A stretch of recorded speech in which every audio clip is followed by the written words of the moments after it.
The main outcomes from COP27 can be summarized into three areas: the results for the loss and damage fund, the 1.5 billion threshold, and the commitments to emissions. And in summary, from the technical aspect that the Ministry of Climate Action, Constituency Empowerment, Climate Action, and Environment was really responsible for, we have had a historic establishment of the Loss and Damage Fund. Simply put, richer countries have accepted, have acknowledged, and have committed to supporting SIDS, small island developing states, island nations, or poorer countries in addressing issues, developmental issues as a result of climate change. The 1.5 billion threshold, this was a commitment from COP26 in Glasgow. We did not achieve great gains as it relates to the commitment to pay, to contribute to the fund. However, AOSIS and CARICOM and all the small island developing states will continue this fight for that 1.5 billion, for that the billion fund. In terms of our emissions, there were no further pledges as it relates to reducing emissions. There was a commitment at COP27 to phasing down the use of fossil fuels, but not phasing out the use of fossil fuels. What does that mean for our 1.5 to stay alive? We aren't very close to that commitment.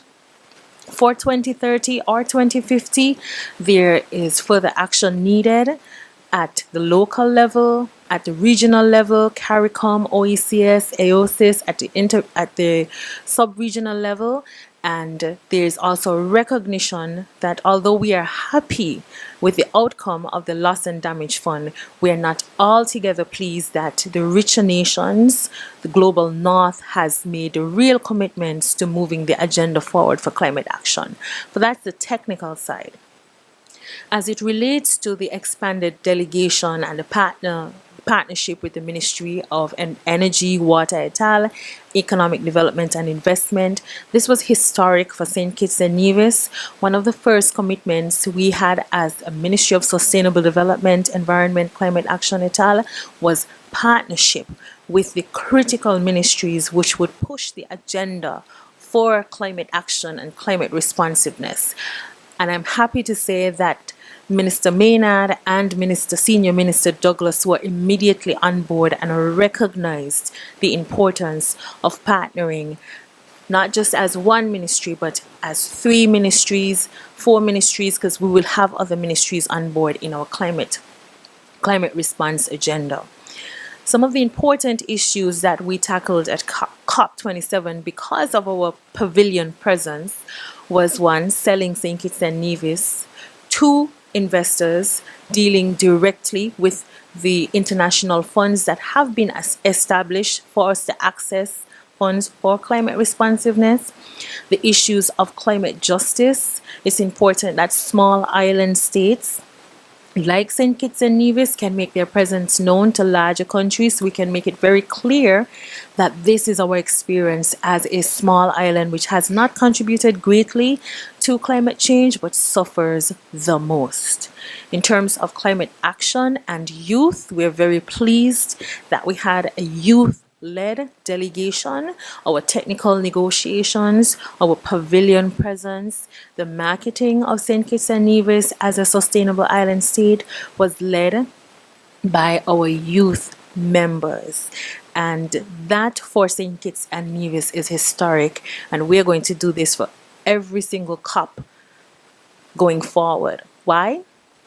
Youth action is critical for climate action and climate responsiveness. Young people will inherit St. Kitts and Nevis, and if they are not part of the conversation and the mobilization and the action, then we would not have the necessary buy-in to ensure that St. Kitts and Nevis becomes climate resilient, climate responsive, and can move towards a sustainable island state.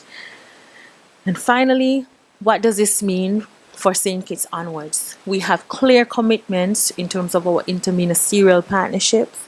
We recognize that there are funding agencies available willing to support St. Kitts and Nevis in particular. They need our commitment, and we were able to provide that because of our presence, because of the ministers who were there, who were able to lobby on behalf of their various ministries, and importantly on behalf of a sustainable small island state agenda for St. Kitts and Nevis. We're going to continue working for the most vulnerable, because climate change is primarily about climate justice, whether it's small islands, vulnerable people, elderly, women, or youth. We have to continue our actions for climate responsiveness for St. Kitts and Nevis. Thank you.